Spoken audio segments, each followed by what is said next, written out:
Which is what if Naruto, the Force Shinobi Emperor, got harem with Kushina, Mikoto, Yugito, Yugao, Mei, Fu, Kurotsuchi, Tayuya, Karui, Hana, Anko, Tsunami and Hisaribi. Part 1. Revan and Galen couldn't help but burst out laughing at Naruto since his face had went from excited to eating dirt at the mention of meditation. Naruto jumped back to his feet as he glared at the laughing pair.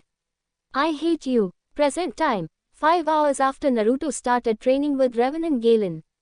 Naruto could be seen sitting cross-legged on a smooth grey rock in the middle of the stream in a meditative position. Revan and Galen simply observed from the side. Naruto tried to do as Revan had told him. He slowed down his breathing as he spread out his newfound awareness of the life around him. Steady my breathing and heartbeat, don't let anything distract me, but at the same time remain aware of my surroundings.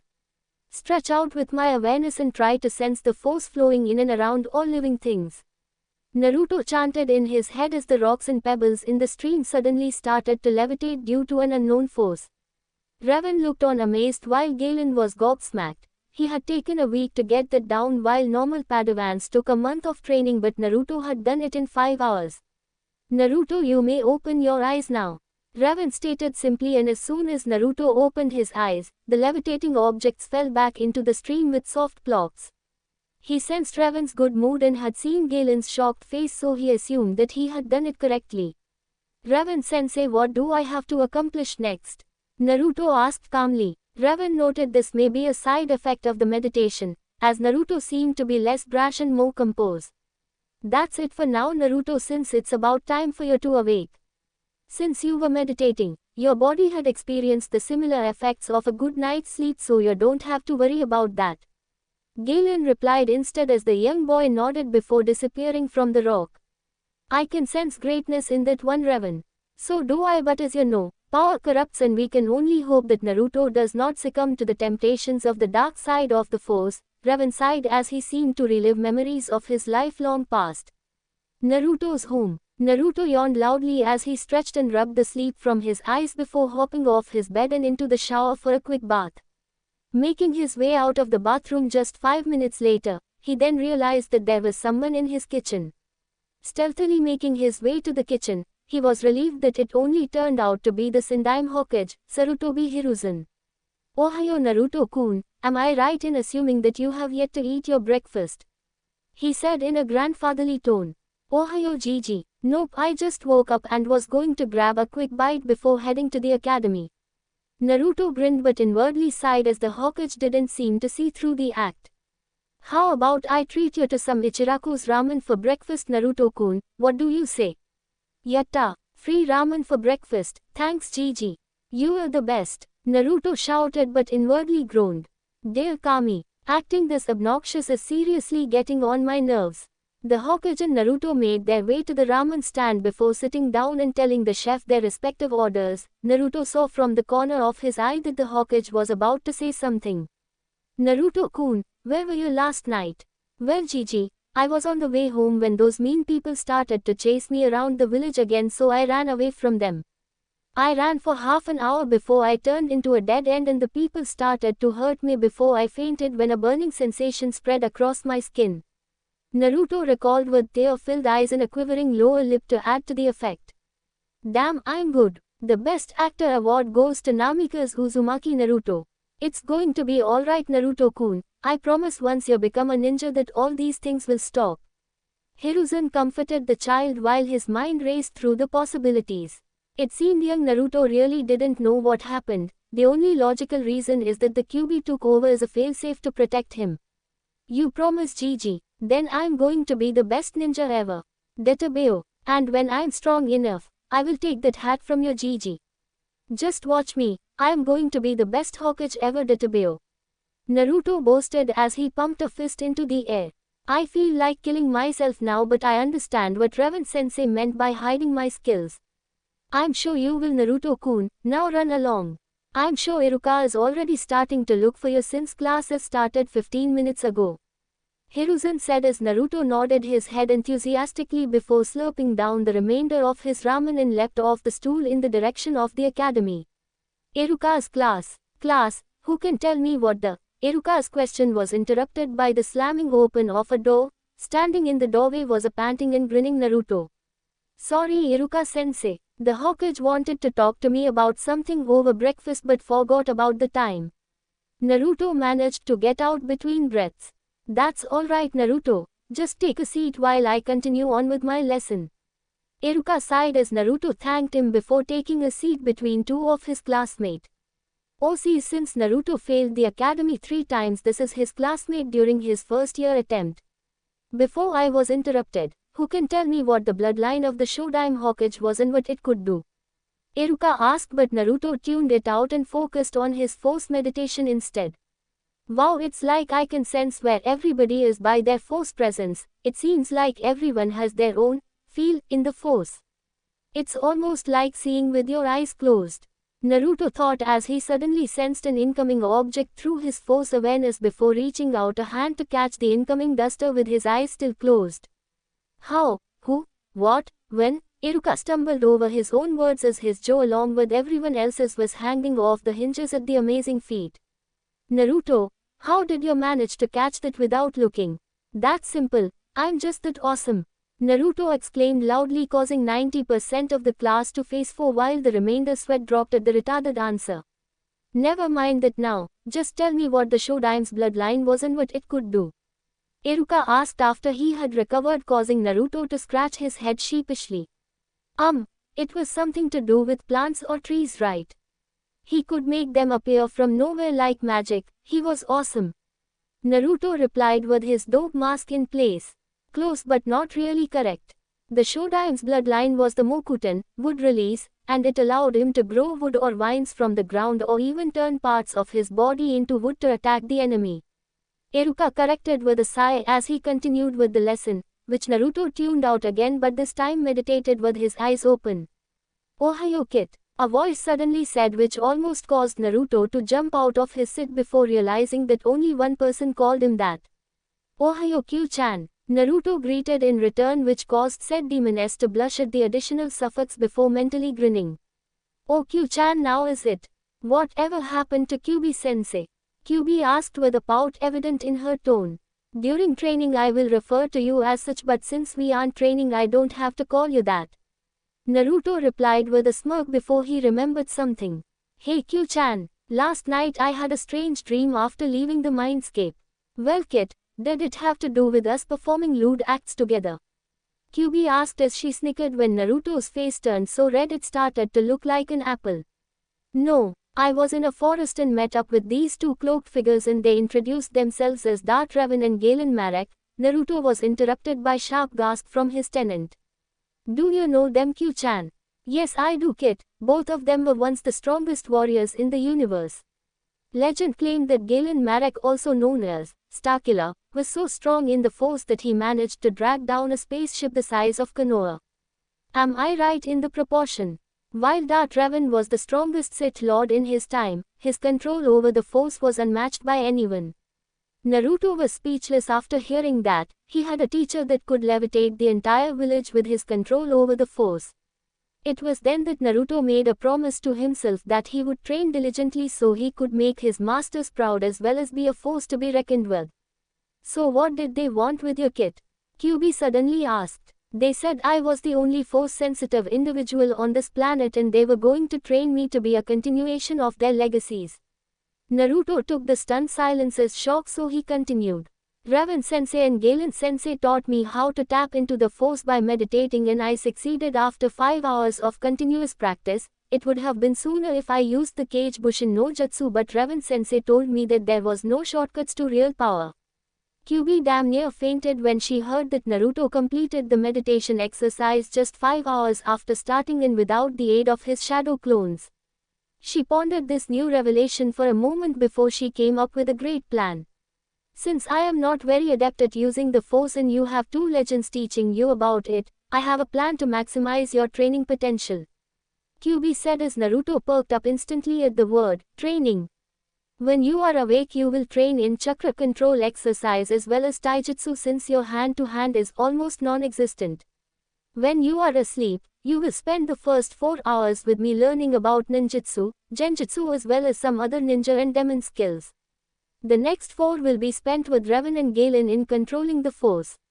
Sounds like a great plan, Q-chan, but how am I going to cover up my growth as well as my skills? Well, Kit, why don't you just send a reinforced Cage Bushin to take your place at the academy every day so you can maximize the time for training that you have? Have the Cage Bushin act like the old you as well as have the skills you had before. QB suggested, which caused Naruto to almost face forward the simplicity of the answer. Once class had ended, Naruto bolted right out the door of the classroom so he could begin his training as soon as possible. Naruto ran until he found an empty training ground that looked like it has hardly been used by anyone. After a few laps around the training ground to warm up, Naruto asked QB what he should start on first. Well, Kit, since you have an enormous pool of chakra at your disposal, this would make your chakra control pretty much up, so I would recommend you start on chakra control exercises first. QB replied as she thought about it some more. The first exercise is tree walking. You have to channel the correct amount of chakra into your foot so you will stick to the surface of the tree.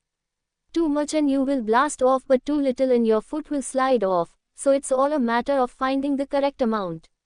Alright, QB sensei, I'm going to begin training now, Naruto thought as he formed the familiar cross-shaped hand seal and shouted out.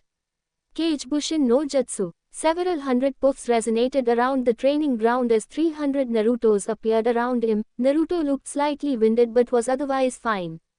Alright troops, I want 200 of you to work on the tree climbing exercise, and when one of you manages to make it at least halfway up, I want you to dispel. The other 100, I want to spar with one another, with your eyes closed so we can get the hang of listening to our four senses. Now get to it, Naruto ordered as his clones snapped off her hair boss. Before setting off to their respective tasks, while Naruto himself started with his physical training to build up his muscles. He spent the entire afternoon doing physical exercises, from running laps around the training grounds to sit-ups, push-ups and chin-ups. Eventually the sun started to set and Naruto was completely exhausted. You could see the labored breathing of the young boy as he lay flat down in the middle of the field. With a mental command, Naruto carefully dismissed his clones in groups of 25s every 25 seconds so he wouldn't suffer any backlash. Gathering up his remaining energy, Naruto placed one foot on the trunk of a nearby tree before taking another step up and then another, which was followed by another. Before he knew it, he was at the top of the tree overlooking the entire training ground. Naruto gave a small smile at his accomplishment before carefully navigating his way down the tree and trudged back to his apartment for his nightly training. Mindscape. Good job today, Kit. You completely mastered the tree walking exercise in one day.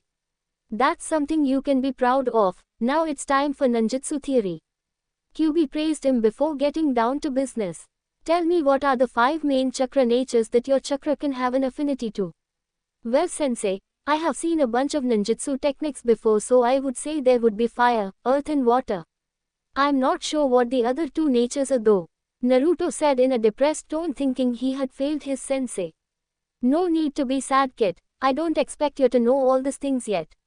Now you were right for those 3 elements, the other 2 would be wind and lightning. QB smiled at Naruto, who was listening attentively. Fire is an offensive element. Earth is mainly defensive but can be offensive as well. Water is a balanced element with both offensive and defensive techniques, while wind and lightning are primarily offensive as well, though wind can be used as a defense in certain situations. I understand, sensei, but what element is my chakra aligned with? Naruto asked after listening to QB's explanation. From what I have observed from your chakra, you seem to have a godly affinity towards wind, but to make sure, I suggest you steal some chakra paper from your Hokage tomorrow. Chakra paper is a special type of paper that channels your chakra and tells you what element you have an affinity to. If it is fire, it will burn. Water, and it will turn soggy. Wind causes it to split in half. Earth causes it to turn to dust, while lightning causes it to crumple up. So what are we going to be doing now, QB sensei? Well, Kid, since we don't know your chakra affinity yet, I guess I will be teaching you how to use Killing Intent, Ki, to aid you in your battles. Killing Intent can do anything from causing your enemy to hesitate for a second to causing total fear-induced paralysis. Right now you won't be able to summon much due to your age, but will be able to do so when you are older. QB explained as she flicked his forehead, causing him to pout cutely.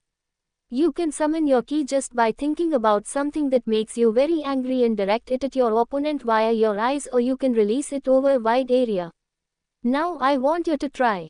Naruto had no trouble doing so as he remembered all the harsh words, the angry glares and being kicked out of almost every shop. Kyuubi nodded in approval as she sensed a small dose of ki leaking out from Naruto. That's good enough, kid, you can stop now, she told him, but Naruto seemed unresponsive.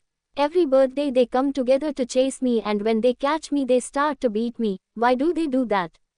Why doesn't anyone stop it? No more, never again. Next time it happens, I will crush them. Naruto roared in his mind as a huge blast of ki shot out from him in multiple waves. It was so strong it even caused Kyuubi to stumble a bit. Kid, stop. Kid, Naruto, there's no one here that is going to hurt you, Kyuubi shouted as she hugged the young boy to herself and calmly stroking his hair. Calm down, Naruto, nobody is going to hurt you anymore. I promise I will protect you, okay? I will never leave you.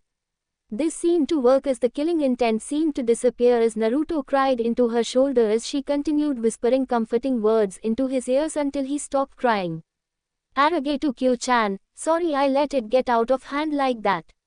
Naruto apologized as he wiped away his remaining tears, causing Kyuubi to give a small smile. It wasn't your fault, kid. I shouldn't have let you relive those bad memories. I'll spend the rest of the time here teaching you about your mother and father. Come and sit here. Kyuubi motioned for him to sit beside her and Naruto complied as she began to tell him about his parents. 4 hours later. Remember, kid, if you have any questions regarding your parents, just ask me and I will answer as best as I can. Now go meet up with your other 2 teachers, I believe they are expecting you. Kyuubi told him as he nodded and faded away. Naruto appeared in the familiar campsite where the 2 force users were already sitting there waiting for him. He walked over to them and sat down. Masters, what training do you have for me now? Today's exercise is for you to consciously levitate this rock with your force powers only. Just remember that the force flows through and around everything, including yourself. Learn to harmonize with it and you will be able to bend it to your will. Imagine the rock floating and it will do so. Raven demonstrated as he motioned with just one finger and a tree trunk the size of Naruto shot off into the forest.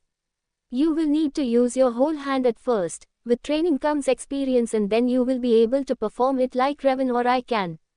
Galen said as he too levitated a rock the size of an average human with 2 fingers before opening his other palm to show a rock the size of a snail.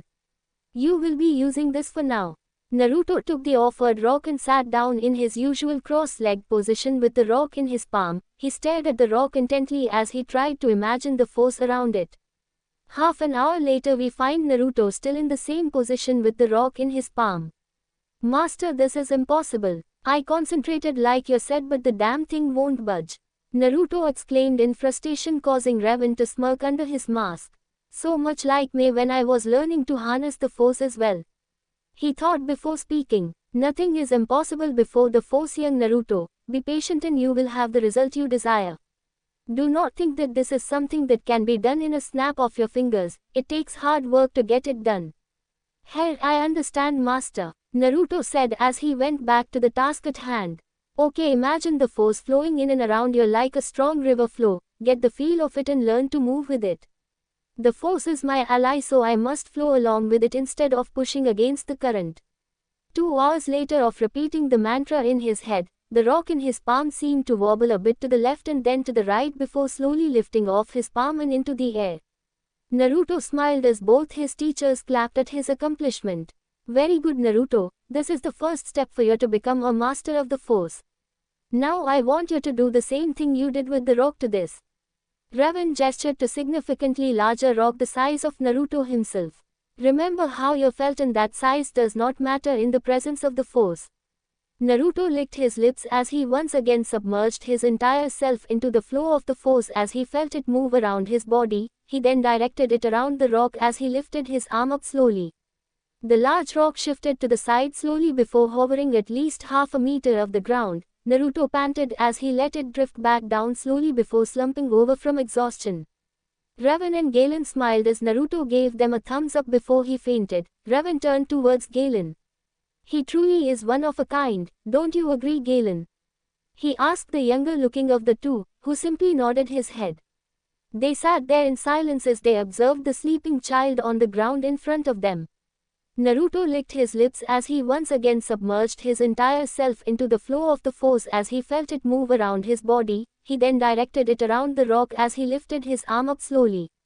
The large rock shifted to the side slowly before hovering at least half a meter off the ground. Naruto panted as he let it drift back down slowly before slumping over from exhaustion. Raven and Galen smiled as Naruto gave them a thumbs up before he fainted. Raven turned towards Galen. "He truly is one of a kind, don't you agree, Galen?" he asked the younger looking of the two, who simply nodded his head. They sat there in silence as they observed the sleeping child on the ground in front of them. 3 years later, "Ha ha ha, you'll never catch me, suckers!" an orange-clad young boy shouted back at the team of masked Ambu members chasing him. "Boy, by the orders of the Lord Hokage, we were ordered to bring you to him for painting the entire Hyuga estate neon pink in color." A bear mask Ambu shouted back while snickers could be heard coming from the rest of the squad as they thought it was hilarious that someone managed to prank the all-seeing eyes of the Hyuga clan. Hey, they had it coming for a long time. Now leave me alone so I can go and get some ramen to eat. Naruto waved at them merrily as he seemed to speed up before colliding with a loud oof with somebody in front of him. After rubbing his head, Naruto looked up into the frowning visage of one Yumino Iruka. "Hey Iruka-sensei, I was just, on my way to class. That's it, I was just on my way there when they started chasing me." "Naruto, you aren't fooling anybody, so drop the charade and come along." Iruka chastised the boy as he dragged him away to class as the rest of the Ambu squad disappeared to inform the Hokage. None of them saw a shadow observing their every movement during the chase. The shadow moved and revealed the face of a grinning Naruto. "You say that, Iruka-san, but you don't even notice that isn't the real me. Has standards for ninjas always been this low?" He chuckled slightly as he threw a hood over his head to obscure his face from the public. "Naru-kun, you should know that not everyone has such advanced senses as yours and only you have force powers." Kyuubi's voice echoed through his head. "I know, Kyu-chan, but I thought an ex-Ambu such as Iruka-san would at least be better than this." Naruto retorted lightly as he stealthily made his way to the training grounds he had been using for the past 3 years. He ran through a series of handseals before slamming both his palms onto the ground. "Ninpo, Autofusion Shoheki no Jutsu. Ninja art, sound silencing barrier technique. Alright Naru-kun, now that nobody can hear you, I want to see what you have learned so far over the past 3 years. Start off with ninja techniques before moving on to force techniques," Kyuubi told him. "Whatever you say, Kyu-chan." Naruto cracked his neck before walking on top of the water of a nearby stream whilst balancing a kunai on each fingertip and rotating them in a clockwise direction. After a minute or so of doing that, he suddenly flung all the kunai into the air and quickly drew out 10 shuriken and flinging them all at once. 10 sparks appeared in the air, signifying that all 10 shuriken had hit the 10 aerial kunai, causing them to alter their course in mid-air and head towards Naruto. He just smirked as the kunai headed towards his body but suddenly veered off course when they came within half a meter of him. "Futon, Fujin no Yoroi. Wind release, armor of the wind god," Naruto whispered with a grin as the previously invisible wind armor phased into existence. The armor made it look like there was a mini hurricane over each of Naruto's limbs while numerous wind blades swirled around his form in a repetitive cycle. Naruto shivered slightly as he remembered just how many times he had injured himself when creating this particular jutsu. "Kage Bushin no Jutsu," he shouted as 1,000 clouds of smoke appeared around the training grounds and drifted away, revealing 1,000 grinning Narutos. The clones charged at the original in groups of 2s to 3s as the original took on a strange taijutsu stance as he started to engage the oncoming clones. Naruto waved in and around his opponent's attack as he used the force to sense incoming attacks, which he avoided with his ninja reflexes. Naruto started to counterattack with a barrage of punches and kicks made all the more deadly by the presence of the Fujin no Yoroi. A huge group of clones started to charge in from the east. Naruto sensed them easily and ran through several handseals before taking a deep breath. "Futon, Daito Pa, wind release, great breakthrough," he shot out a huge burst of air that slammed into the rushing clones and dispelled them instantly. The clones started attacking in larger groups as they tried to overwhelm their creator. Naruto sensed all of the remaining clones rushing towards him in a last-bid effort to disable him. Time to say goodbye, clones. Naruto tapped into the force as he felt it flow around him like a calm river. He started pulling all the force in the surrounding area towards him. This resulted in causing the charging clones to get yanked into a gravitational orbit around Naruto as he clenched his fists tightly before throwing his arms outward.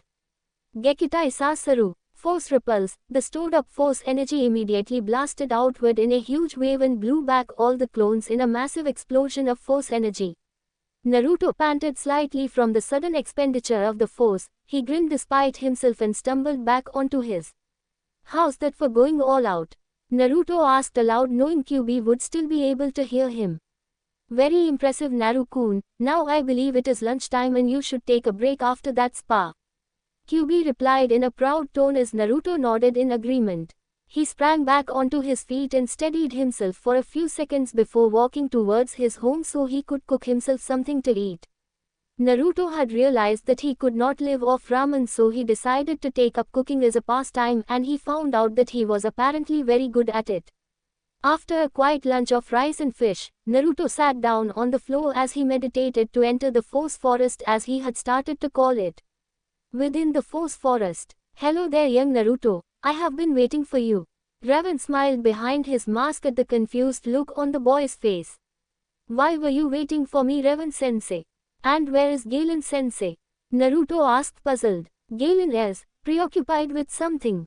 Naruto, during the past 3 years we have trained you in all we know, and as a reward for all your hard work and diligence, we both have something for you." Raven replied, causing Naruto's eyes to widen since he never received any form of present from his masters before. "Ah, I sense that Galen is back with your gift. I on the other hand have 3 gifts for you," Raven announced as Galen walked into the campsite with something held behind his back. "Would you like to go first, Galen?" "All right. I believe that you have earned this, Naruto, for giving your all in training. Happy birthday," Galen said as he handed Naruto a cylindrical object with an engraved hilt.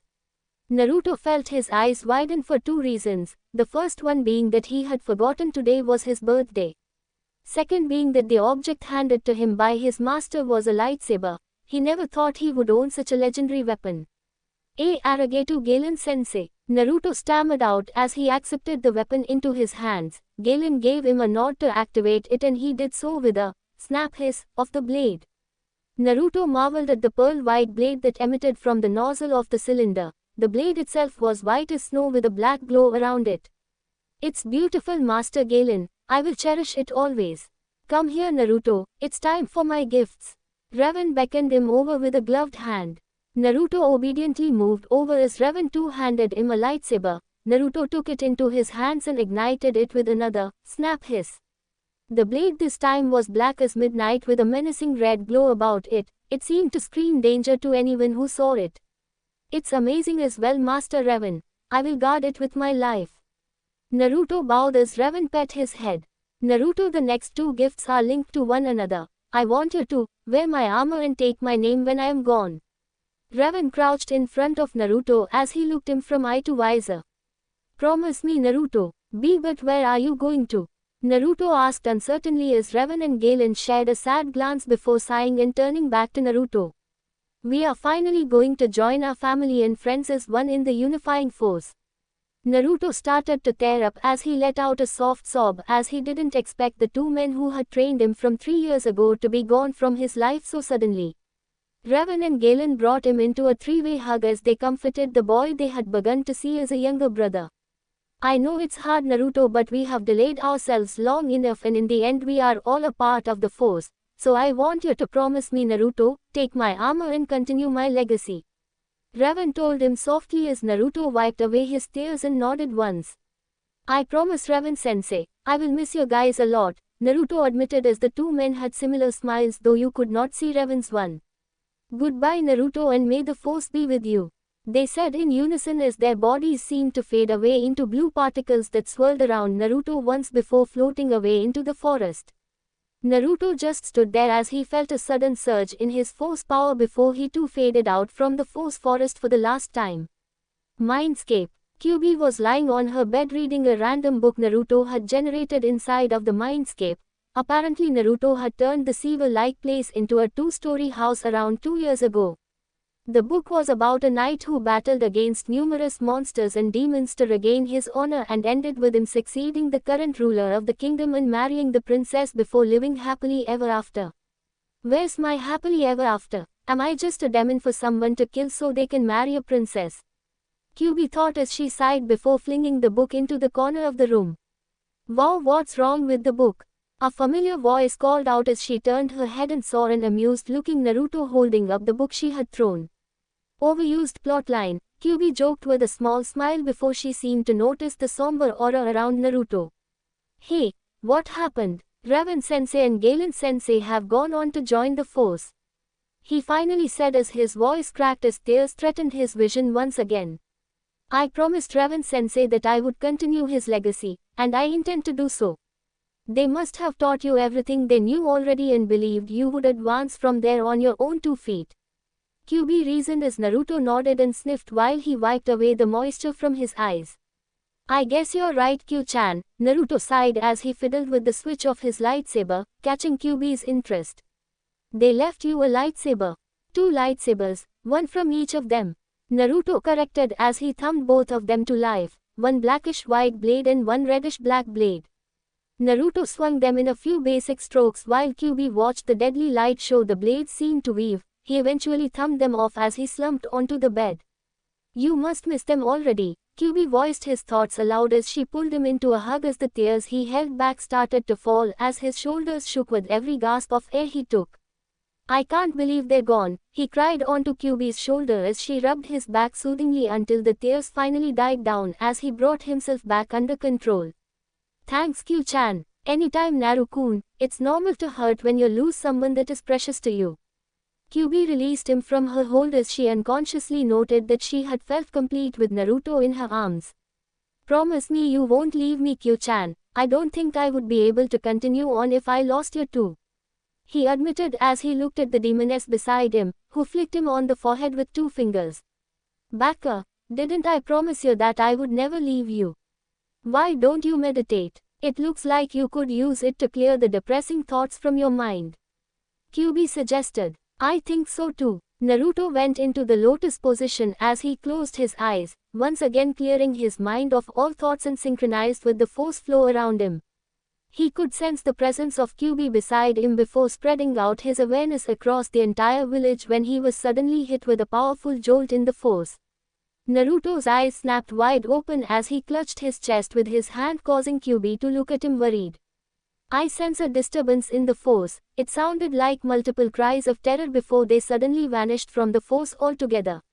He said in a disturbed tone before fading from the mindscape and appearing back in his apartment. He saw a storage scroll in his lap that wasn't there before. He quickly unsealed it to reveal his 2 lightsabers and a modified version of Raven's armor and cloak. In a split-second decision, Naruto decided this would be a good time for the legend of Dark Raven to make itself known once more.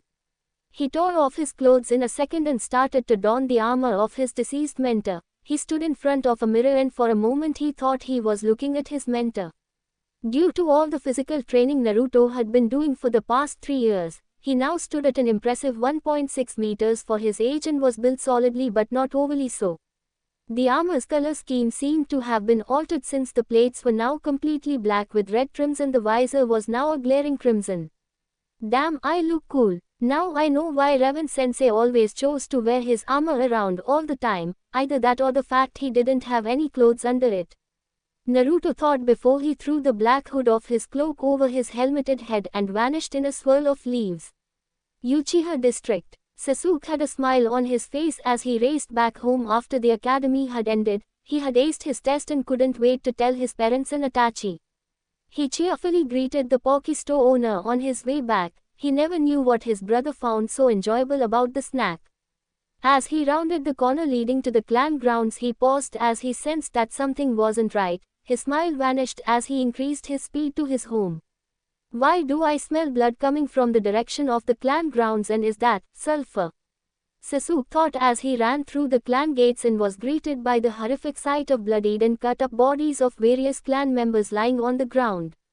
What the hell is going on? Sasuke started to panic as he tried to process the images in his mind before running off in the direction of his home, hoping that nothing had befallen his parents or sibling. Foolish boy. Mikoto tried to scream as her recently deceased body of her husband slumped to the floor in front of her, but not a single sound escaped from her lips. She watched on horrified as she stared into the familiar eyes of her eldest son as he advanced on her with his sword poised to strike. "What are you doing, Itachi? Why are you doing this?" She finally managed to scream out as Itachi closed his eyes with a sigh and raised his tanto. "Sorry Ka-san." With that, Itachi swung his blade in a sweeping arc, expecting the familiar sound of steel cutting through flesh. Instead, what he got was the sound of steel impacting against steel. He opened his eyes to see a crimson visor staring right back at him. "What do you think you are doing?" the armor-wearing individual asked in a metallic voice. His right hand was outstretched and had blocked his blade with his gauntlet.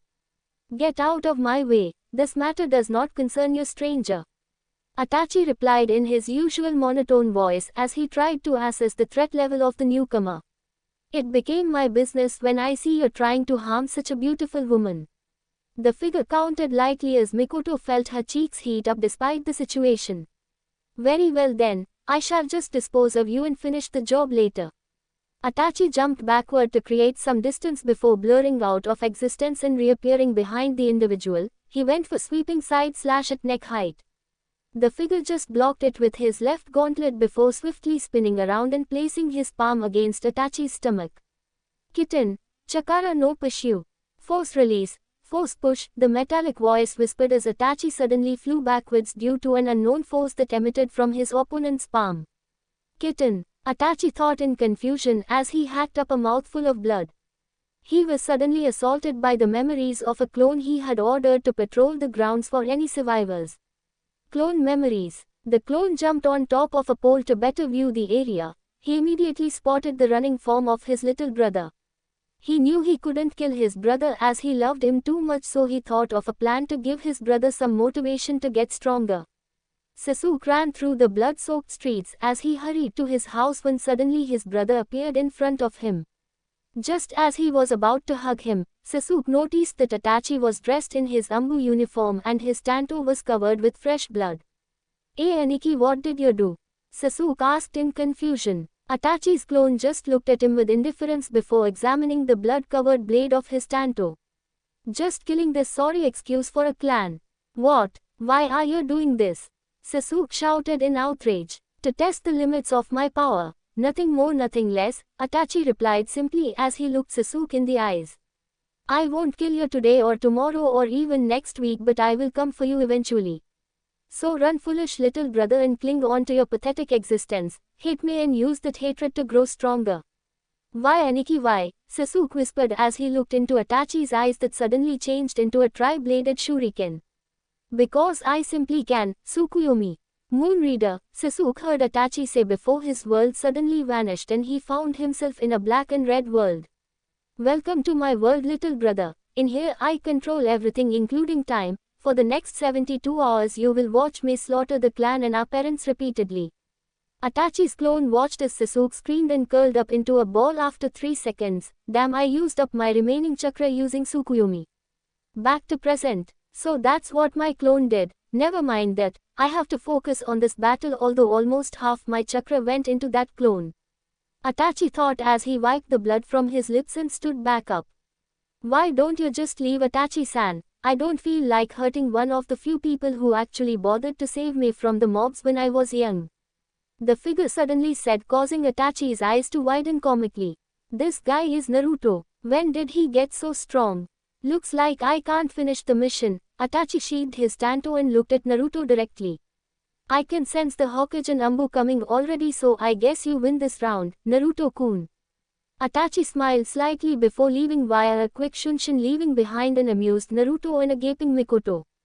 This person who defeated Itachi, an Ambu captain at age 13, is none other than Uzumaki Naruto. Mikoto thought as Naruto sighed and threw back his hood before removing his helmet. Mikoto blushed as she saw the angular face and wavy blonde hair that was slightly matted down due to sweat. Without the whisker marks he would look like a carbon copy of Minato. Naruto turned and looked at Mikoto before glancing at the corpse of Fugaku. he crouched down beside her and checked her for injuries. Are you injured in any way? And no, you arrived just in time, arigato for saving me. Mikoto smiled slightly as Naruto just chuckled and replaced his helmet and hood. No problem, how could I stand by and watch someone scar this beautiful face?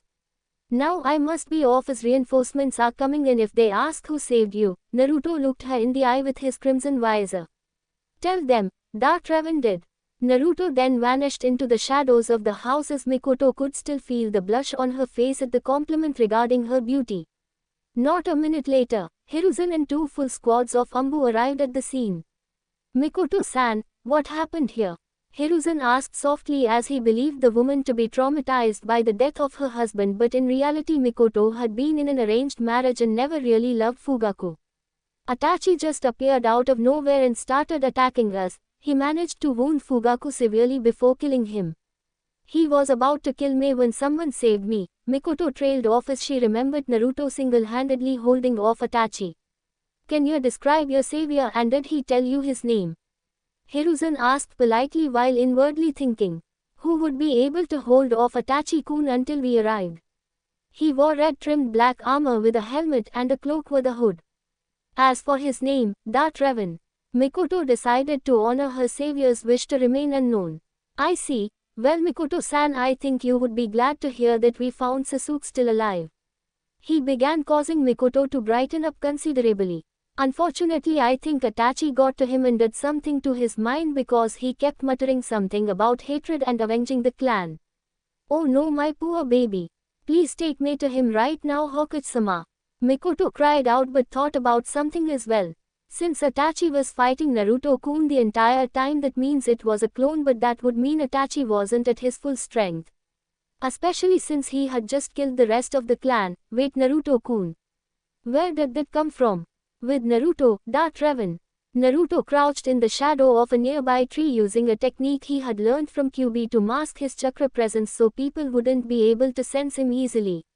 He watched as the Ambu escorted a worried-looking Mikoto to the hospital for a checkup as well as to find her son. At least I was fast enough to save her, Naruto thought with a sigh as he leapt away from the scene with a force-enhanced jump. Why did you call her beautiful? Came Kyuubi's question, which caught Naruto off guard and almost caused him to smack face first into the next building. Why the heck did you suddenly ask that? He replied after he saved himself from a humiliating and painful experience. Just answer the question, she snapped, causing Naruto to blink. If he had learned one thing about Kyuubi, it was that she never snapped at him even during training. I was complimenting her, she does look beautiful despite her age. Naruto decided to humor her and answer. And I don't, she said quietly, causing Naruto to gain a look of understanding. Kyu-chan, are you jealous? He asked in surprise as he never took the red-haired demoness to be the jealous type.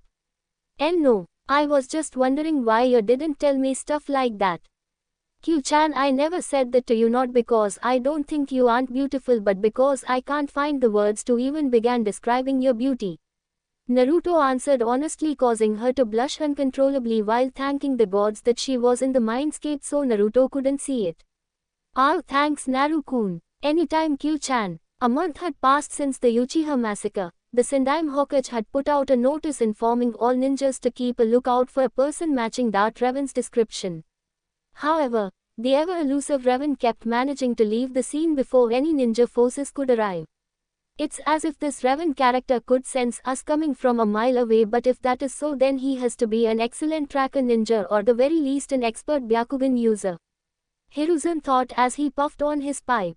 At any rate, at least he is foiling all this rape, murder and kidnapping attempts from the less savory side of Konoha's population.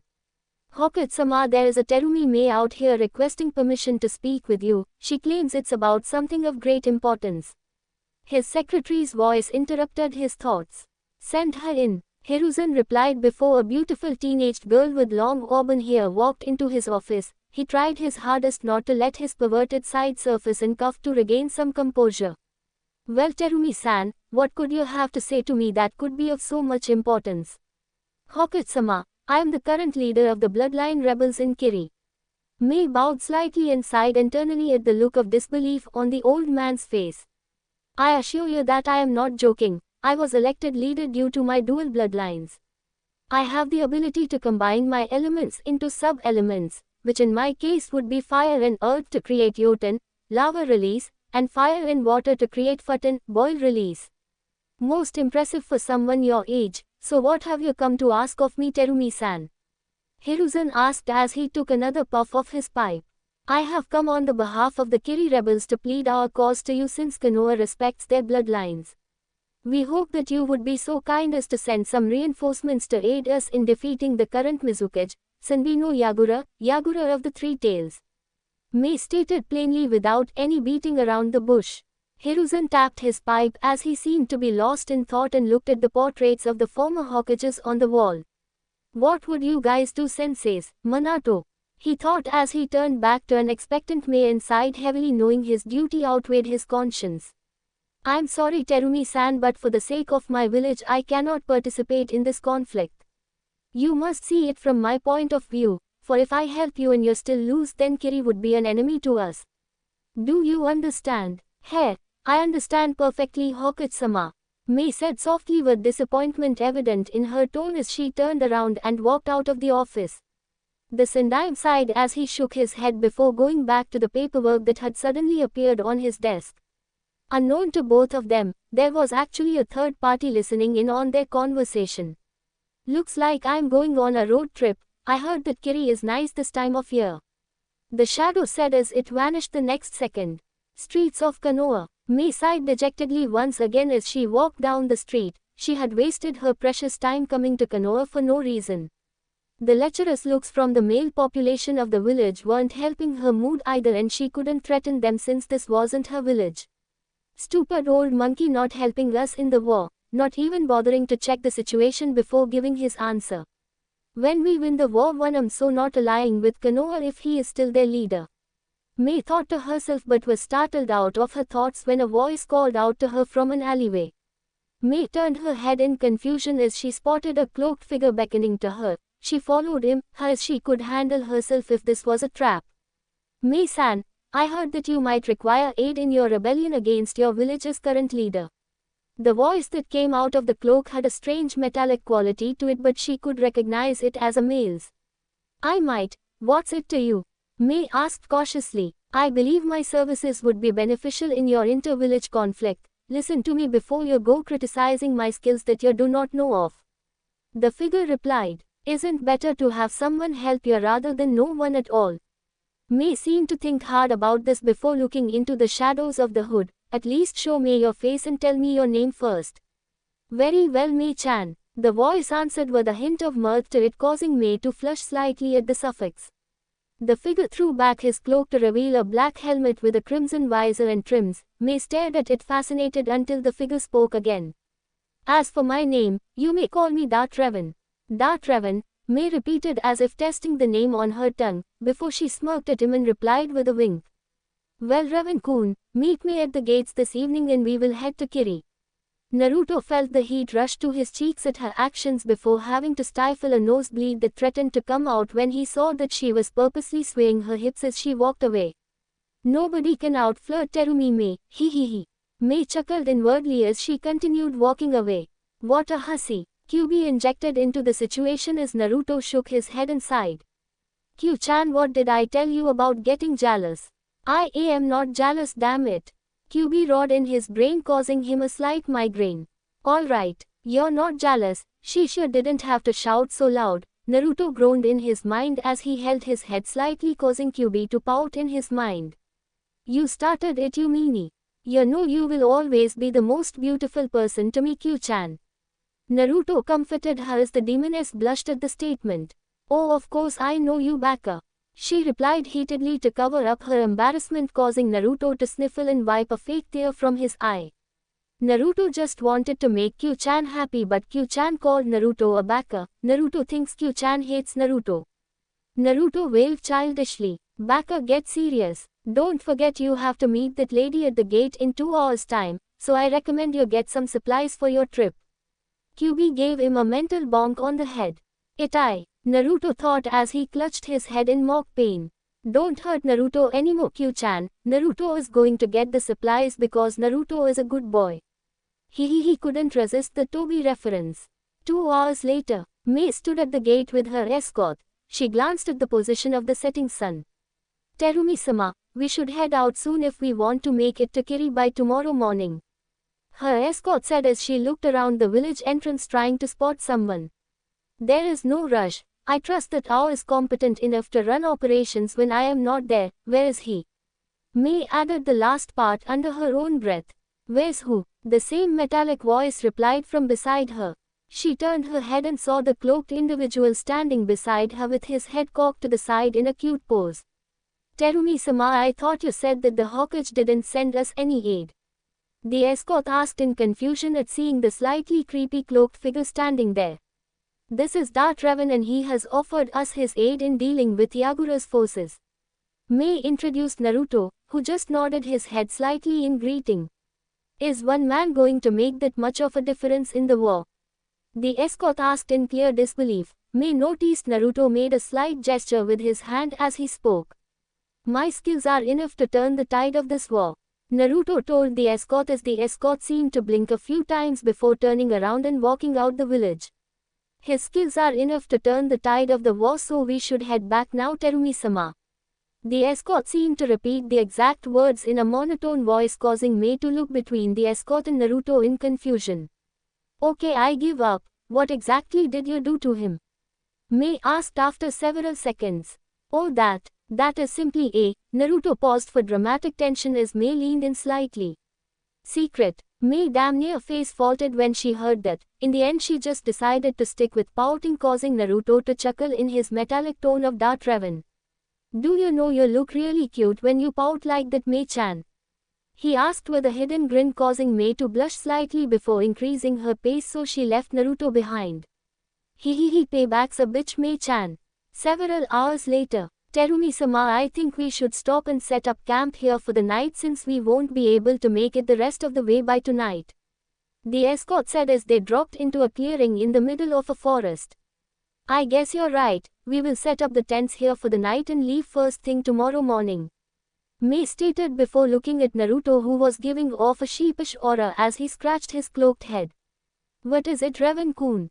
I kind of had forgotten to bring my tent since I haven't traveled this far outside my village before, he replied with a nervous laugh while May had a gleam in her eye. Oh, payback time, she thought with an inward snicker before looking at Naruto. Revan. Well, since you don't have one, then you could share mine. May trailed off suggestively, causing her escort to splutter incoherently until Naruto did the hand wave gesture again. You have no problems with us sharing a tent. Naruto muttered under his breath as the escort repeated the same words and went back to setting up the tents. May looked on dumbfounded as she watched this exchange since she didn't expect him to actually accept her proposal. Naruto had another unseen grin on his face. May-chan, don't we have to get started on our tent? Huh, oh, right. May blushed heavily as she helped Revan. Naruto set up their tent and they entered it together once it was up. Naruto took off his helmet with a hiss of air escaping and shook his sweat-matted down hair back into its original spiky position. He stiffened when he heard a gasp from behind him. Goddamn it, I totally forgot we were sharing a tent. Naruto groaned in his mind before turning around to address the situation at hand. Wow, who knew he was this hot under that helmet? May thought with a blush when Naruto turned around and couldn't help but study his handsome visage. Well, this is my true face, Naruto sighed as May looked at him with a puzzled expression that Naruto thought looked cute on her. Why do you wear a helmet that covers your entire face when there are no deformities for it to cover up? She asked him, causing Naruto to sigh as he knew there was no backing out now. My real name is Uzumaki Naruto and I am the Jinchuriki of the Kyuubi. Yes, the same Kyuubi that attacked around 8 years ago. The Yondaime couldn't defeat it, so he resealed it into me. The villagers hate my guts for containing the Kyuubi, so they regularly beat me for that. I wear the mask so that they won't recognize me, and as a promise to a friend passed on. To suffer so much and still retain your sanity, wait a minute. You are only 8 years old. May suddenly exclaimed, causing Naruto to chuckle and scratch his head. My appearance is a side effect of all my physical training for the past 3 years and accelerated growth due to containing Q-chan inside me. Q-chan, May voiced out confused. Oh, the QB is a she and is actually very nice when you get to know her, and she only attacked on that night due to a genjutsu-influenced bloodlust. Naruto replied simply while Mei just blinked 3 times to process the information before pointing at the sky. Ha! Take that, you stupid bastards! The strongest tailed demon is female, she shouted, suddenly causing Naruto to sweat drop. I think I was wrong about her, Narukun. She and I are going to get along really well, QB mused in his mind, causing Naruto to sigh. Well, Mei-chan, I guess that's it for an explanation. Now let's turn in for the night since we have another long day ahead tomorrow, he said with a yawn to emphasize his statement. Sure, Revan-kun. Good night, Mei chirped with amusement in her voice. Night, Mei-chan, Naruto murmured as he fell asleep almost instantly. Next morning, sunlight streamed through the small gap in the entrance of the tent, causing both occupants to groan and wake up at the same time. And they awoke in a rather interesting position. Mei had sometime during the night rolled on top of Naruto's sleeping form and snuggled into his chest, while Naruto had one hand over her in a protective fashion. Their other hands were in more interesting circumstances. Mei's right hand had somehow wormed its beneath the waistband of the front of Naruto's pants, while Naruto's right hand was beneath the waistband of the back of Mei's pants. After 3 awkward seconds of looking at their hands, then each other, the hands were quickly retracted by their respective owners. I didn't mean for that to happen, Naruto blushed madly as he apologized whilst thinking. Damn, she has a soft yet firm. Me too, it must have happened when we were sleeping, Mei replied with a similar blush on her face whilst thinking. Dear Kami, he's only 8 years old and I estimated that he is already 6 inches. Breakfast made for an awkward ordeal as the escort looked at the pair in confusion, since whenever one of them caught the eye of the other, both would turn away immediately with blushes on their respective faces. After finishing their breakfast, Naruto and Mei agreed never to bring up that memory again, or at least in the presence of company. I believe that if we went by yesterday's pace, we would arrive in Mizu no Kuni, Land of Water, by mid-afternoon. The escort said as Mei and Naruto nodded in agreement before moving off in the direction of Kiri. Naruto was conversing with Kyuubi mentally about the so-called Sanbi no Yagura, the current leader of Kiri. Last I heard about the Sanbi was when Kushina overheard Minato discussing with his advisors about Kiri sealing the Sanbi into some baby by their leader at the time. Kyuubi growled at the thought of Kiri sealing the Sanbi just to be used as a weapon. Was the Sanbi attacking their village at that time? Naruto asked mentally as he continued moving despite the inner conversation he was having. That's the thing, Sanbi-chan was one of the gentlest of us all and wouldn't harm a living thing without good reason, yet the damn Mizukage at that time sealed her just to make a weapon for his village. Good thing he died soon after the sealing, the world doesn't need trash like that. She snarled in reply, causing Naruto to frown slightly. As someone who bears the similar burden of being a Jinchuriki, why did he suddenly start the bloodline purges out of the blue when it was obvious that bloodlines make the village stronger? The thought has been bugging me as well. There are 2 logical answers to that. 1. He has gone completely batshit insane. 2. Which is more likely, that someone is controlling or manipulating his actions. Kyuubi stated as Naruto seemed to believe it as well. Mid-afternoon, the group of 3 had just arrived at the location of the rebel base in Mizu no Kuni. The escort had left to perform other duties while Naruto just followed Mei as she walked towards the command center. She strode in through the swing doors with the aura of a leader around her as the people inside immediately snapped to attention and a man with an eye patch stepped forward. How was things here while I was gone? Ow. Mei asked the man. We are still holding our ground, Mei, but we won't be able to for much longer if we don't get reinforcements and supplies. By the way, who is he? Ao jerked his thumb in the direction of Naruto, who was leaning against a wall as he observed the 2 talk. His name is Dart Revan and he offered us his help despite his village turning us down. Revan, this is Ao. He's my second in command and an old friend of mine. Mei introduced the 2 and they shook hands. Revan-san, I don't care that you are the only person that came, but just for doing that, you went up a few places in my books. Ao said with a slight grin. Glad to be of service, Ao, but please just call me Revan. The san suffix makes me feel old.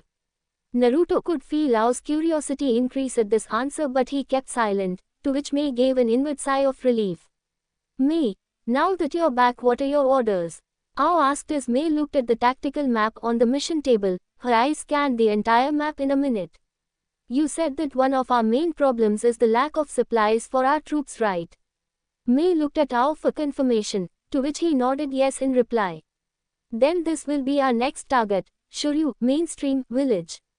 It is situated next to the largest river in Mizu no Kuni and the grounds around it are used for farming. With that our issue with supplies will be solved.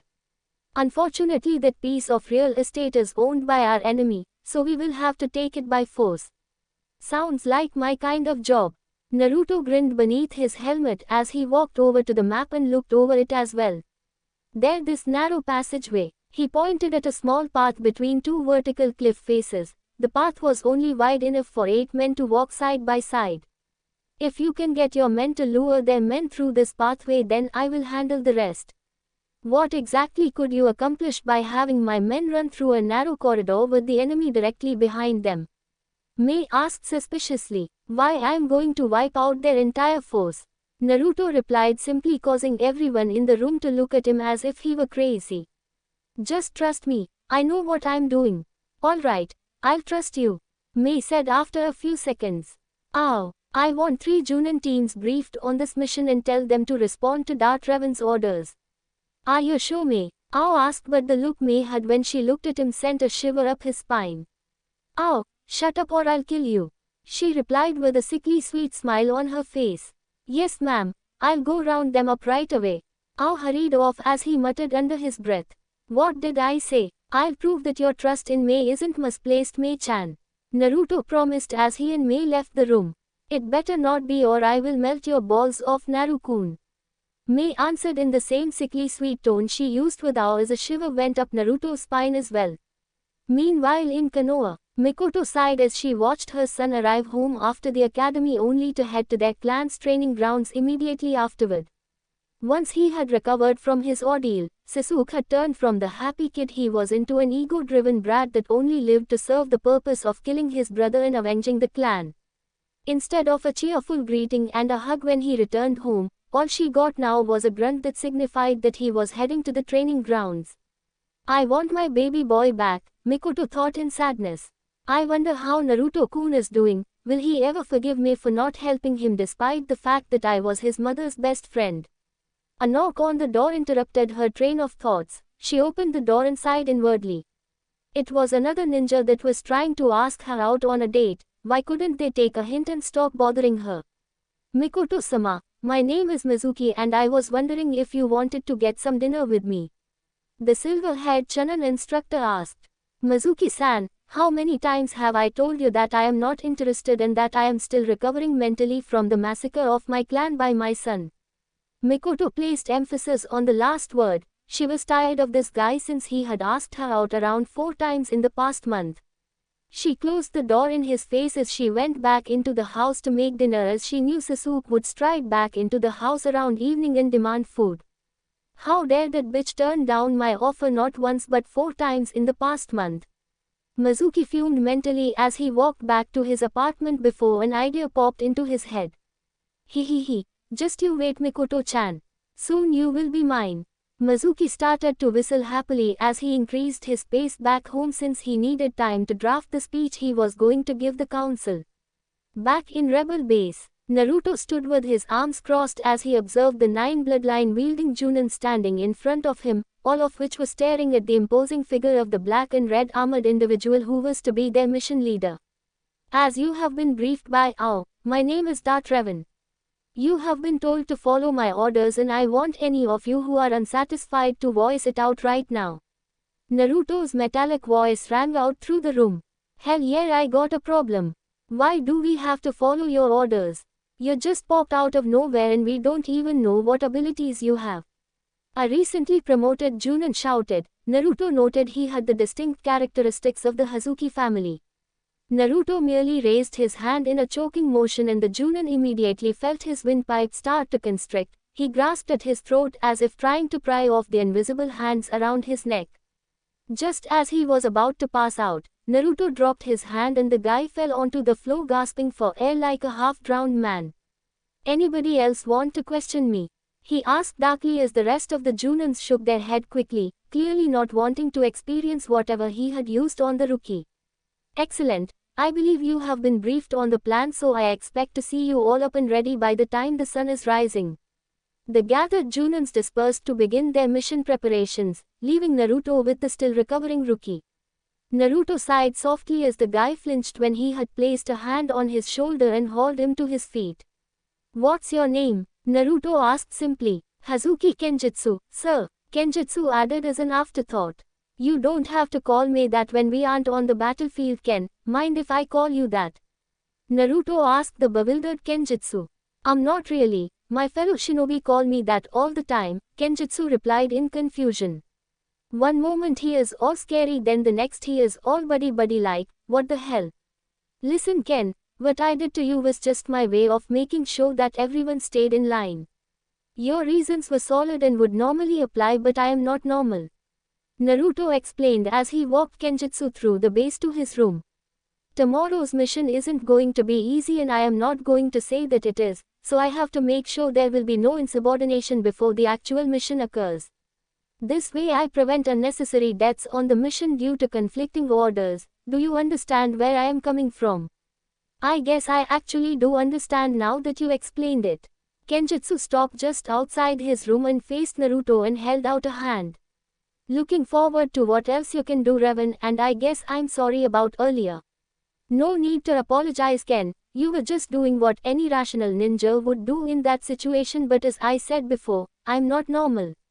Naruto chuckled as he walked off, leaving an amused Kenjutsu standing in the doorway to his room. My gut is telling me that he is going to be the one who changes the tide of this war and that he is destined for great things, Kenjutsu whispered as he walked back into his room and locked the door behind and plopped down onto his makeshift bed. And my gut has yet to fail me. Inspiring speech, Naru-kun. Kyuubi's voice echoed through Naruto's head as he paused momentarily before resuming his walk. I don't want their deaths to be on my mind. They're good people fighting for a good cause, and I want as many of them to make it out the other side as possible. Naruto thought in reply. A noble thought, Naru-kun, but at the end of the day, no matter who wins the war, there will always be dead to mourn. Kyuubi reminded him. I know, Kyu-chan, that's why I am making it my duty to end this war as fast as possible. War brings nothing but loss, and loss leads to pain, pain leads to anger, and anger leads to hate. And those feelings are what lead to people straying down the dark path. For the force is neither light nor dark, as it is the person who decides which path they choose to take. Quoting your old sensei now, Naru-kun. Next thing you know, you will be teaching your own apprentice. Kyuubi joked as she tried to lighten the mood. The only people I will ever teach would be my own children. Naruto snorted as he finally reached his room and unlocked the door before entering and relocking it behind him. Kyuubi blushed as she imagined her as the mother of Naruto's kids. The image of her and Naruto chasing around blonde and redheads appeared in her head. For that moment in time, Kyuubi would trade anything in her possession, including her demon powers, just to make the image a reality, but alas, the image faded into the back of her mind as she found herself still in the mindscape. Kyu-chan, you're there. Naruto's voice broke her out of her depressing thoughts as she faked a yawn to cover up her lapse in attention. Sorry, Naru-kun, but I'm feeling tired, so why don't we both get some sleep since you have a mission to lead early tomorrow morning anyway? I guess so, Naruto thought as he turned off the light and lay down on his bed.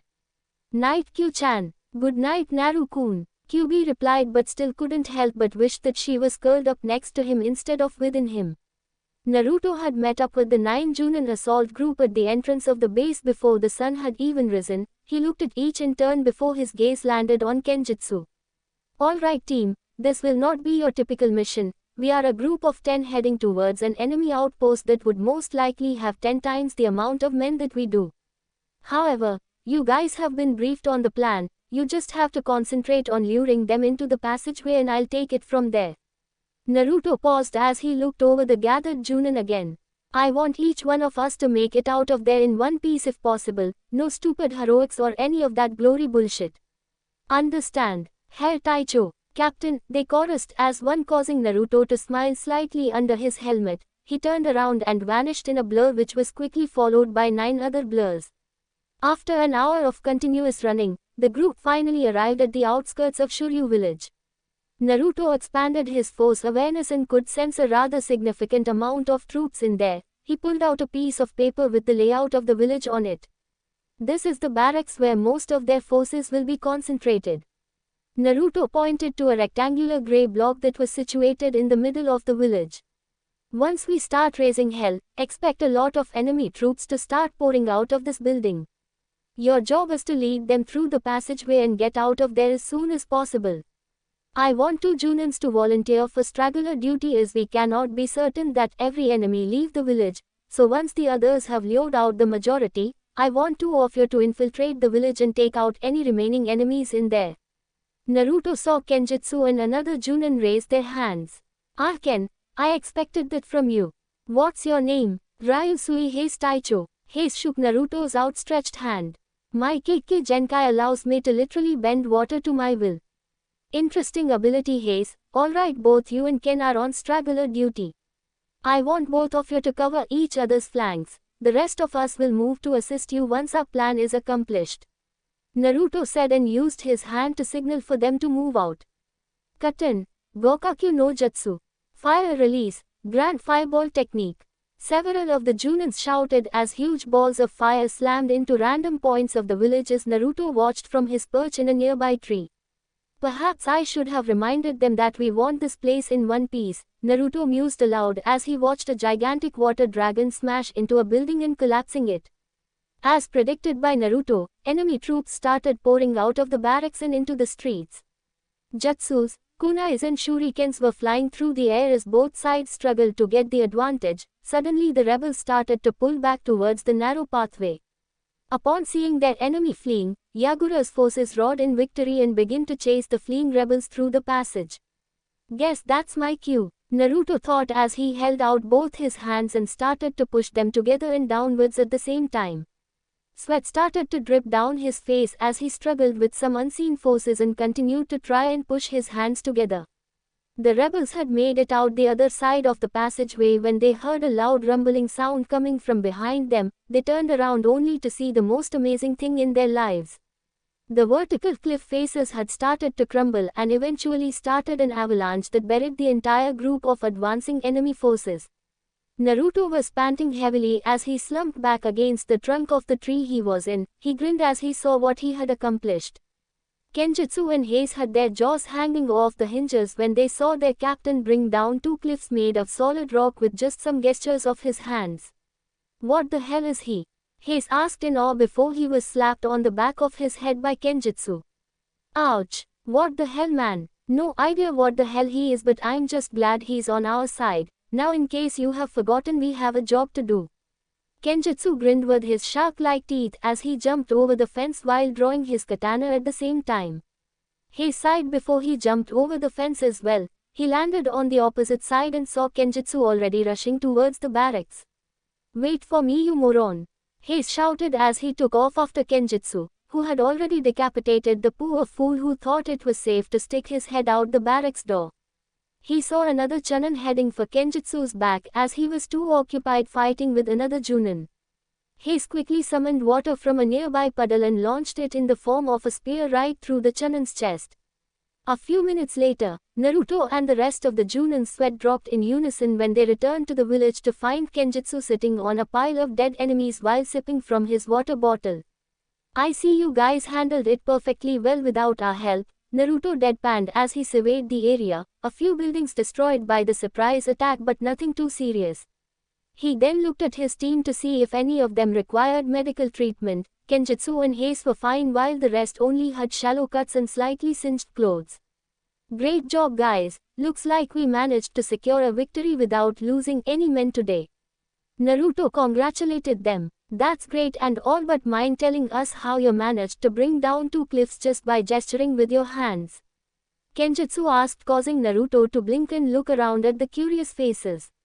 It's simple, he waited until the Junins were starting to lean in slightly. It's my bloodline. Cue multiple face falls at the simplistic answer as Kenjutsu jumped back to his feet immediately and pointed a finger at Naruto. You expect me to believe there is a bloodline out there that allows you to do that kind of shit?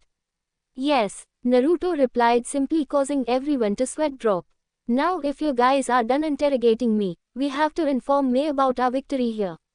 Rebel Command Center. May-sama, we just received a letter from Revan that they had successfully captured Shuryu village without losing any of our own forces while the enemy had lost their entire force stationed there. Chanan announced after bursting into the command room. That's excellent news. Ow! I want as many available troops as possible to go and occupy Shuryu village as soon as possible. Someone write a reply that states I want Revan back here immediately. May shouted out orders as everyone scrambled to comply. I knew I made the right choice in trusting you, Naruto-kun. Hopefully with you helping us we might be able to win this war. She thought to herself. Shuryu village. Naruto read the letter that had arrived seconds ago via Carrier Hawk. He turned back to the group of Junin to address them. It has been great working with you guys. Oh sorry, and girl for this mission, but it looks like I have been recalled to base. Your orders are to remain here until reinforcements arrive to properly secure the village, so I guess I'll see you around. Naruto took turns shaking each of their hands while the only female of the group gave him a hug and peck on his helmet's cheek, causing the guys to snicker. Naruto gave them one last nod before dashing off in the direction of the base. He grinned suddenly at the memories of his dispelled clone's memories. As soon as the original Naruto had left the village, a shadow slowly inched away from its hiding spot before trying to make a break for it. The shadow was revealed to be an enemy Chanan that had somehow managed to evade detection. He ran as fast as possible to warn his cage about what happened. Unfortunately for him, Naruto had sensed him easily and created a cage bushin to intercept him, which resulted in the Chanan skidding to a halt when he saw the imposing figure of Darth Revan in front of him. How are you here? I saw you leave in the other direction. The man exclaimed in fright as he tried to look for a possible way out. Revan merely held out his hand with a grasping motion, causing the Chanan to suddenly start floating off the forest floor. The man panicked as he struggled to break free of the force grasp. How are you doing this? The man shouted in fear as he failed to break free. It won't matter to you since you won't be alive long enough to tell anyone. Now you will tell me everything you know about Yagura's forces. Naruto growled as the man suddenly laughed. Ha ha ha. And what makes you think I will tell you that? You will tell me everything you know about Yagura's forces. Naruto pushed as much force power as possible into his suggestion. I will tell you everything I know about Yagura's forces. The man's will broke under Naruto's control over the force. Flashback no Jutsukai. Apparently the Chanan had a lot of information regarding Yagura's forces, from troop number to the deployment schedule for the coming week. This information would be vital for planning ambushes as well as making plans for the future. Naruto had granted the man a quick death by snapping his neck. Naruto had finally made it back to the base to find May waiting at the entrance for him. He grinned under the helmet as he strode towards her. Mission accomplished, May-chan. Naruto saluted playfully as May chuckled. I have to say it's a job well done, Revan-kun. May replied using his alias as there could be people listening in. Do you have anything you wish to report? As a matter of fact, how would you like to know the deployment schedule for Yagura's forces for the coming week?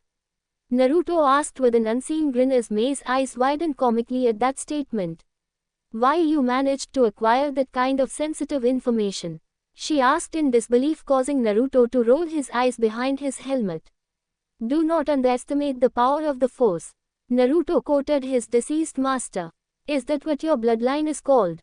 May tried to prod him for information. Naruto decided to place some trust in her as she did with him. Not really. My bloodline has yet to be named, for I am the first person to manifest it. My bloodline allows me to tap into the natural energy of the planet, and no, it is not chakra. Naruto explained as best as he could. From my understanding, chakra is a mutated form of the force. Chakra is a mixture of physical and spiritual energy that are generated within the body of living things. However, the force is the energy of the universe. It surrounds everything and binds us together. From plants to humans to the very planet itself. The way you describe it makes it seem like you can do anything with it. May concluded from the explanation. Well, not everything, but almost nothing is impossible when you are a master of the force, which I am only an adept at it. Naruto sighed as he reminded himself that he had more training to do. Interesting. Now what was it about Yagura's deployment plans? May shifted the conversation back on track. Well, I do know he is planning a few strike runs here and there, mostly to trick you into keeping your forces thinned out. However, his real plan is to lead his entire army to march on this very base. Naruto drew on a piece of map of Mizu no Kuni, circling the places he had pointed out. That means, Mei paled as she realized what would happen if Yagura were to lead his army straight for their base. Yes, it means he is going to end this war with one final decisive strike. He still thinks that he has the element of surprise that is something we can use to our advantage. Naruto said as he tapped his chin repeatedly. Shouldn't I recall all our forces to the base in this case? Mei asked in concern. Definitely not, that would just tip him off that we know what he's planning. Naruto trailed off as he examined the map further. This open plain between the two forces, yes, that would work perfectly. What is it? Do you have a plan? Mei asked as she looked at the map as well. Not only do I have a plan, but this plan is going to turn the tide of this war if not end it. Naruto waved his hands excitedly. Then I expect you to have the details of this so-called plan ironed out by tomorrow, so you can debrief the entire base on what course of action you want us to take. Mei told him. It will be done by tomorrow morning, Mei-chan. Naruto rolled up the map and sealed it into a storage seal on the inner side of his cloak. Good. I have some routine checkups to perform now. Would you be interested in joining me? Mei asked with a slight blush. Who in the right mind would decline an invitation to spend time with such a beautiful woman? Naruto smirked when he saw Mei's blush increase in intensity. The first stop is the canteen to grab something to eat and we will make our way from there. Mei said once she had her blush under control again. Naruto nodded his consent as he walked side by side with her to the mess hall. He heard snatches of conversation along the way. Hey, see that armored guy beside our leader? Ichiran nudged his friend walking beside him. Of course I do, what's the matter? I heard that he was the leader of the 10-man team that had secured an enemy outpost and wiped out the entire force stationed there without losing any men. No way, that's the guy that I've been hearing about. I won't want to get on his bad side. I heard he had almost killed a Junin without even touching him. I agree, man. I heard the rumors that said he managed to collapse 2 cliffs just by making hand gestures. Seems like someone is becoming quite the star around here. Mei whispered so other people wouldn't overhear. What can I say? When I do something, I do it to the best of my ability. Naruto shrugged his shoulders uncaringly as they continued walking. Oh really? Tell me, Raven-kun, does that motto apply to the bedroom as well? Mei cooed seductively. Wouldn't you like to know, Mei-chan? Naruto countered, instantly causing Mei's brain to run through several scenarios that left her panties slightly damp. Naruto had a small grin under his helmet that he had finally gotten the last say against the auburn-haired female beside him. Konoha's council chambers. Mizuki, you better have a good reason for asking us to gather here today or it's going to be your head on a platter.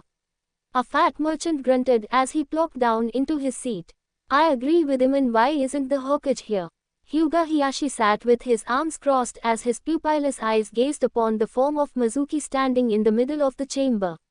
I apologize, esteemed members of the council, for gathering you here today, but I assure you that it is for the betterment of Konoha. And as for why Hokage-sama isn't here, that is because this meeting does not require his presence, so I did not want to distract him from his work. Mizuki grinned inwardly as the council members seemed to settle down after his explanation. So for what purpose have you called us here for, boy? An old, bandaged man by the name of Shimura Danzo asked as he tapped his cane impatiently on the wooden floor. Dear council members, I am sure all of you remember the night we lost the majority of the Uchiha clan to Uchiha Itachi's rampage. Mizuki began as a murmur broke out through the chamber. I believe that we may begin the restoration of the great Uchiha clan faster than we had imagined. Please elaborate on what you mean by that, Mizuki-san. Akimichi Choza inquired politely. Since Sasuke-san is still not of the correct age to begin repopulating the Uchiha clan, I suggest we start with Mikoto-sama first, as she is still of the prime age to give birth. Mizuki replied, which immediately caused Inuzuka Sume to burst out of her seat. How dare you try and make my friend a breeding factory for a clan of thieves? Sume shouted in outrage, barely controlling herself from tearing the man into tiny shreds. Inuzuka-sama, I didn't mean it like that. Mizuki stammered slightly as he didn't know that Mikoto had a friend on the council.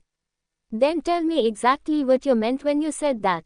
Sume snarled but had sat back down in her chair, causing Mizuki to let out a mental sigh of relief. I meant that she should remarry soon and have kids. That way we can ensure that the Sharingan does not die out completely should anything happen to either Mikoto-sama or Sasuke-san. Mizuki said. And who exactly is she to marry her? You. Sume growled lowly as if warning him to try anything funny. If she does not find anyone to marry by the end of the coming week, then why shouldn't I marry her? Mizuki countered the statement, causing more discussion among the council members. Troublesome. If she were to find someone else to marry before then? Nara Shikaku asked before Sume had another outburst. Then she would bear that man's children and marry him, simple as that. Mizuki replied a little unsurely this time. Shall we pass a vote on this then? Mitoman Homura asked. The Inuzukas do not accept such a ridiculous request. Sume growled. The Nara clan also object this request. Shikaku said in a bored tone. The Akimichi clan does not support your decision. Choza said. The Hyuga clan does not support this request. Hiyashi said, but for the reason that he didn't want the Uchiha clan back. The Yamanaka clan objects as well. Anoichi said. The Aburam clan does not support this request. Shibi said in his usual monotone voice. In the end, only these 6 clan heads had opposed the request while the remaining 9 council members approved it, leading to a grinning Mizuki as his plan was accomplished. I can't believe those old farts on the council approved of that absurd request. Sume shouted as she threw her hands into the air in frustration. Troublesome, but there isn't anything we can do except give her a heads up regarding the matter. Shikaku sighed as he placed his head back on the table. Shikaku has a point, Sume. Who knows, Mikoto might actually find someone by the end of next week. Choza suggested. Unlikely, but you may be right. I guess I'm heading to Miko-chan's home to warn her first.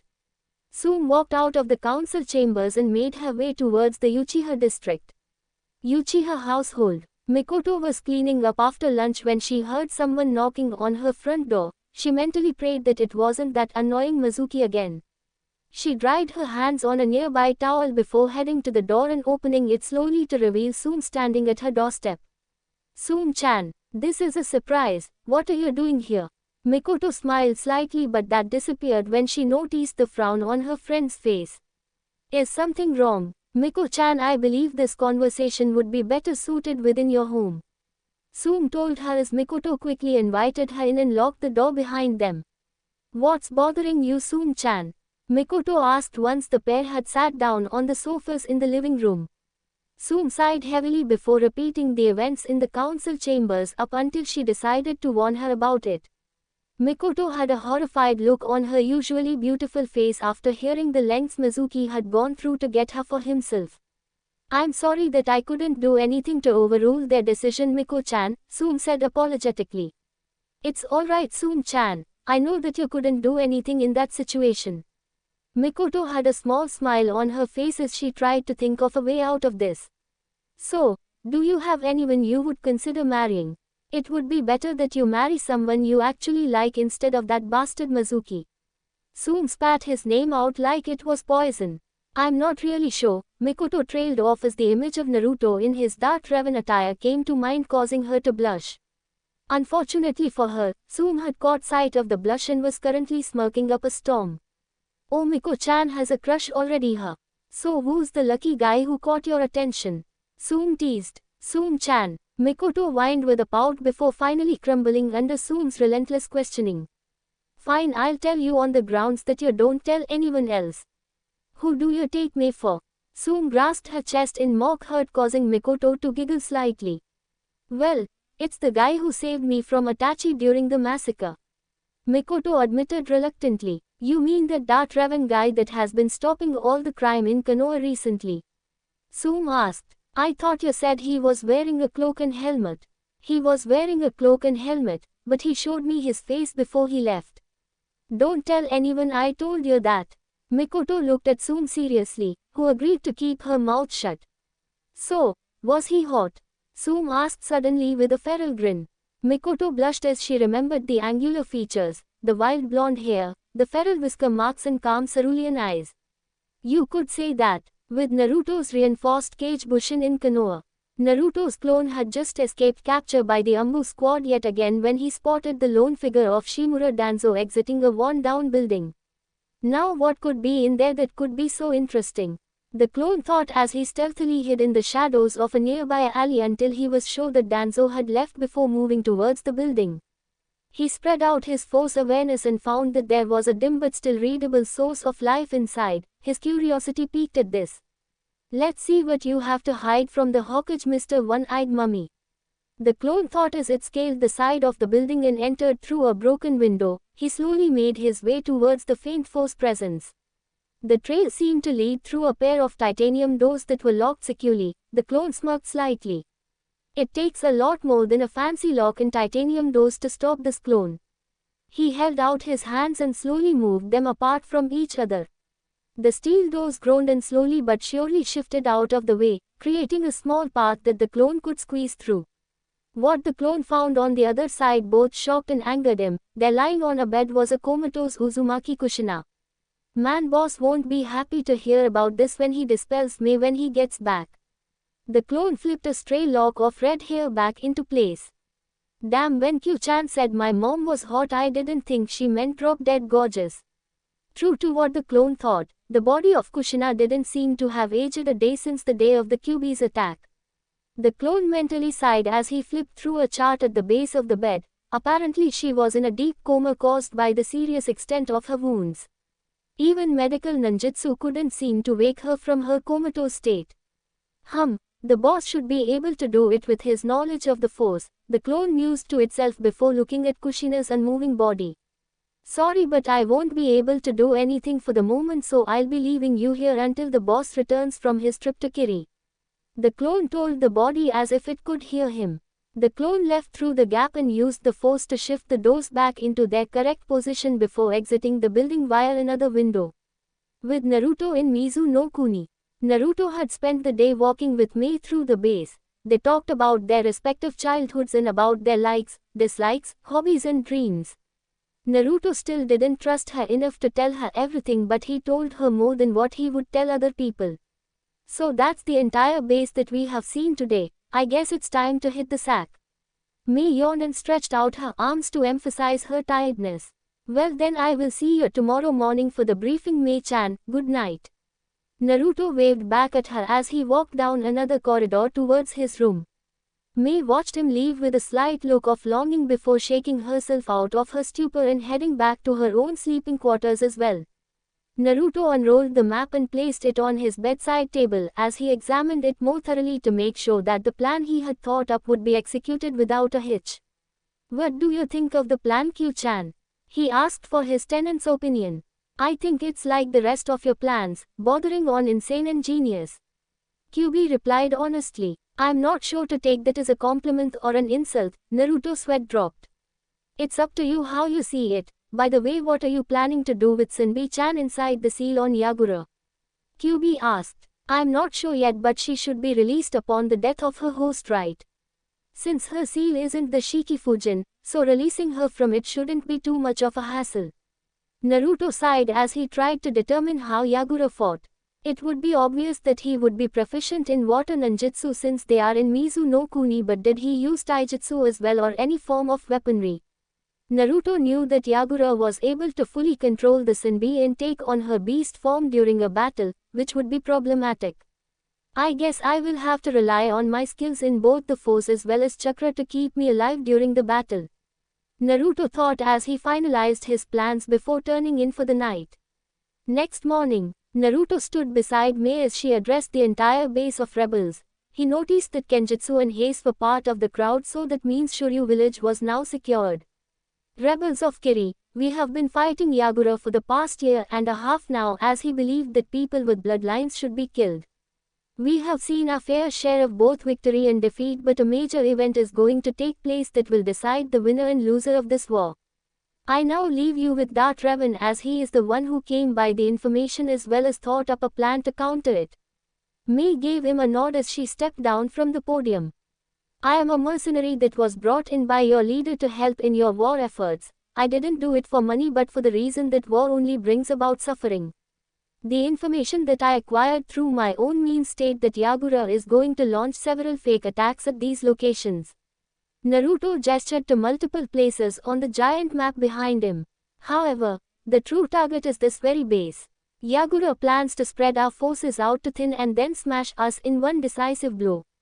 Muttering started to break out among the crowd when Naruto had told them about Yagura's true intention. Many people started to question their chances in winning the war. But Naruto paused as he gave the crowd time to settle. We have the element of surprise since Yagura believes that we don't know his true intention, so I have devised an ambush that would catch his army off guard. This open plain between both the bases is the perfect spot for it. The rebels will use earth jutsus to excavate the area underneath this plain into several tunnels. We will then line these tunnels with exploding tags that we will set off when they are crossing the field. In the midst of their confusion, we will attack from the surrounding forest. Silence reigned through the briefing room after Naruto had finished explaining his plan, until Kenjutsu started to break out into laughter. Ha ha ha, another crazy plan, Revan. Don't worry man, I got your back. You have my support as well, Revan. Hayes added as Naruto gave them a nod of acknowledgement. You can count on us as well, Revan Taicho. The group of Junin he had lead chorused as the rest of the crowd roared their approval of the plan. Naruto sighed in relief as he believed the most difficult part of the plan was getting the rebels to actually go along with his plan. He saw that Mei and Aoba gave him nods of approval. He smiled under his helmet as he walked over to them. Damn, I've heard of some crazy plans in my life, but this one really takes the cake. In my time, shinobi faced each other on the battlefield face to face, or ranted on again about the old days, causing Naruto and Mei to develop a common twitching eyebrow. Ow, shut up or we'll kill you. They both said in unison with the same sickly sweet voice and smiled, though you couldn't see Naruto's as he had his helmet on. Sorry, I apologized with sweat running down his face and quickly running off while muttering under his breath again. What did I say that time?